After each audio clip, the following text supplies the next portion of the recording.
In this video, let me explain the Tesla obstacle-aware acceleration, and let me show you how and where you can enable or disable this option. Let's begin. Alright, so let's start by using the home screen. Here let's choose the Tesla icon.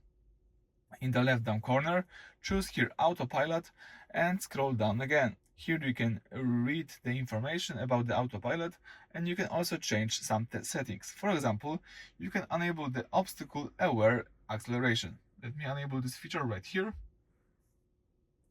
And this reduces the acceleration if the car detects an object in its immediate path at low speeds, like a wall in a garage, preventing you from accidentally hitting it. So in my case, I always recommend everybody to enable this feature, and let me leave this feature enabled, as simple as that. So that's it for today. Thank you for watching. Please subscribe to our channel and leave thumbs up under the video.